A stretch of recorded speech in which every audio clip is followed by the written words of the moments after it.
नमस्कार दोस्तों। आज हम बात करेंगे महाबली कुंभकर्ण की, जिनका नाम हर कोई जानता है।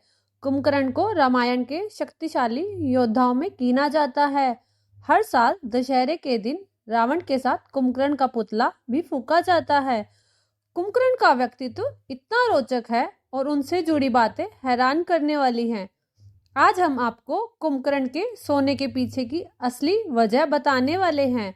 किस कारण कुंभकर्ण इतना अधिक सोता है, चलिए शुरू करते हैं। कुंभकर्ण कौन था? कुंभकर्ण के माता पिता कौन थे? कुंभकर्ण किस लिए प्रसिद्ध था? कुंभकर्ण का वरदान कैसे बदला? कुंभकर्ण के इतना सोने की क्या वजह थी? कुंभकर्ण वैज्ञानिक कैसे था? कुंभकर्ण रावण का छोटा भाई था। रावण की तरह कुंभकर्ण भी ज्ञानी और पराक्रमी होने के साथ साथ विद्वानी भी था।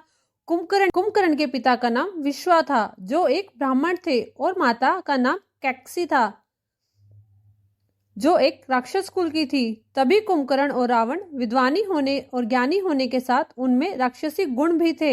एक बार कुंभकर्ण की माता कैकसी ने ब्रह्मा जी को प्रसन्न कर उनसे वर मांगने को कहा।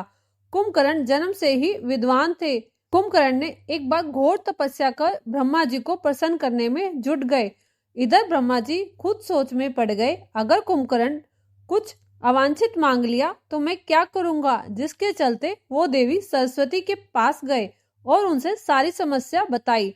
तब देवी सरस्वती ने कहा, मैं कुछ करती हूँ। जैसे ही ब्रह्मा जी वरदान देने के लिए प्रकट हुए तो कुंभकर्ण ने ब्रह्मा जी से इंद्रासन की जगह निंदासन मांग लिया और ब्रह्मा जी ने तुरंत तथास्तु कह दिया।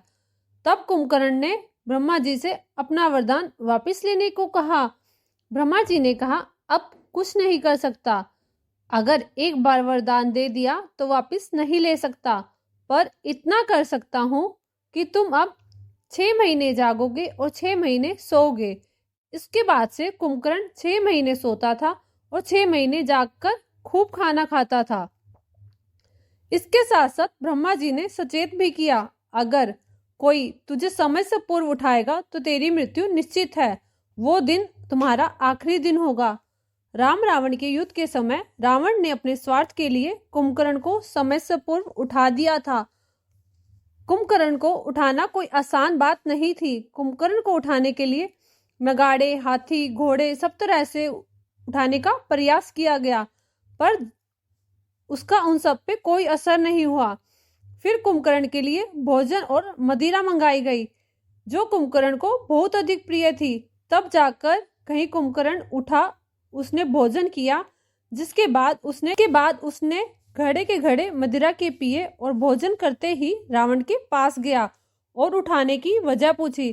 तब रावण ने बताया कैसे शूर्पणखा की नाक कटी और उसको सारा वृत्तांत सुनाने लगे, कैसे वो सीता को बलपूर्वक हरण करके लाया। इतने में कुंभकर्ण को अपने ज्ञान से आभास हो गया था, जिस कारण कुंभकर्ण ने रावण को समझाया कि सीता जी को छोड़ दे, पर रावण ने उसकी एक ना मानी। तब रावण की आज्ञा को शिरोधार्य करके युद्ध के लिए चला गया और युद्ध में जाने से पूर्व उसे ज्ञात था कि उसका अंतिम समय निकट है। उसे ब्रह्मा जी की चेतावनी याद थी, अगर वक्त से पहले कोई तुझे उठा देगा तो तेरी मृत्यु हो जाएगी, जिस कारण युद्ध में प्रभु श्री राम के हाथों उसकी मृत्यु हो गई। कहा जाता है कुंभकर्ण रावण की तरह महाज्ञानी और विज्ञानी भी था और विज्ञान का बहुत बड़ा ज्ञाता था। ऐसी मान्यता है कुंभकर्ण ने पहाड़ों में एक प्रयोगशाला बना रखी थी, जिसमें वो तरह तरह के शोध करता था। उसने कई तरह के खतरनाक हथियार बनाए थे, जिनका उपयोग राम के साथ युद्ध में किया गया था। धर्म ग्रंथों के अनुसार रावण और कुंभकर्ण हमेशा से राक्षस नहीं थे। ये भगवान विष्णु के पार्षद जय और विजय थे। एक दिन सनक, सनंदन, सनातन और संत कुमार नाम के 4 मुनि भगवान विष्णु के दर्शन के लिए बैकुंठ धाम आए।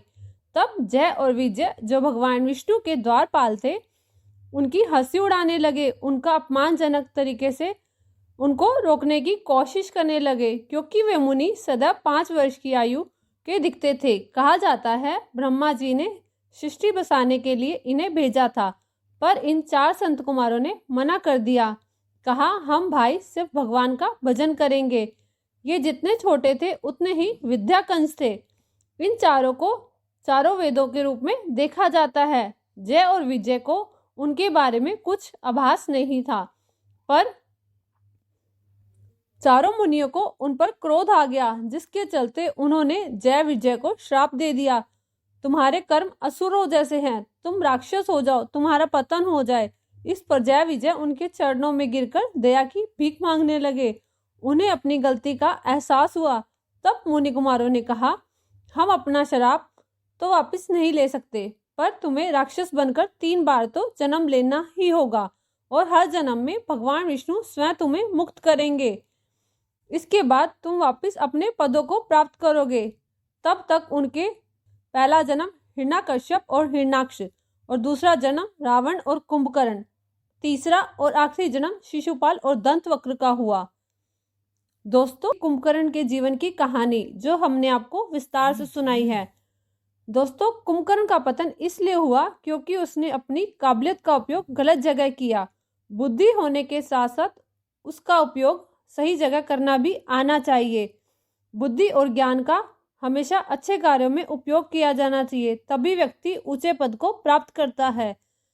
वीडियो अच्छी लगी तो वीडियो को लाइक करें और चैनल को सब्सक्राइब करना ना भूलें। धन्यवाद।